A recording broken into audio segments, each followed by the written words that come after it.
Hallo, mein Name ist Johannes Heuschkel, auch bekannt unter dem Namen Apollon Beatbox, und ich bin Beatbox-Lehrer, Producer und Psychologiestudent. Ich beatboxe seit über 10 Jahren und freue mich, dir in Zusammenarbeit mit dem Rock Lab die Grundlagen des Beatboxens beizubringen. Das Rock Lab organisiert spannende Workshops speziell für Kinder, wie zum Beispiel der Hip-Hop for Kids Workshop, bei dem Kinder neben Rap und Beatmaking auch erste Erfahrungen im Beatboxen sammeln können. Ich finde Beatbox so klasse, weil man sein Instrument immer dabei hat und bei jeder Gelegenheit üben kann. Zum Beispiel beim Warten auf den Bus, beim Spazierengehen oder auch beim Duschen. Beatbox hat seine Ursprünge in der Hip-Hop-Kultur und hat am Anfang das Ziel, Schlagzeugrhythmen zu imitieren.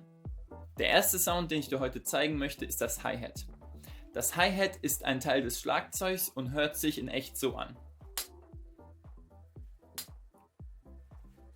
Diesen Sound können wir mit dem Mund imitieren, indem wir die Buchstaben D, S oder Z sagen. Also t, t, t, t. Kannst du es mal für dich versuchen? T, t, t, t. Konkret gehen wir mit der Zungenspitze vorne an die Schneidezähne und drücken etwas Luft zwischen den Zähnen heraus. T, t, t. Genau. Hast du es? Cool. Herzlichen Glückwunsch, damit hast du deinen ersten Beatbox-Sound gelernt. Als nächstes machen wir ein paar Übungsbeats, bei denen du deine Beatbox-Künste üben kannst. Dazu werde ich einen einfachen Rhythmus vorgeben und du machst ihn nach. Okay? Also erstmal ich. Jetzt du. Und nochmal ich. Und du.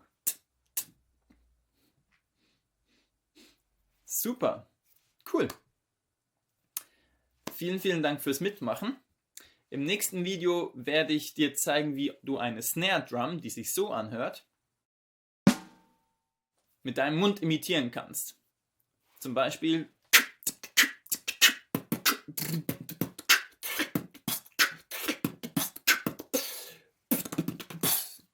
ja.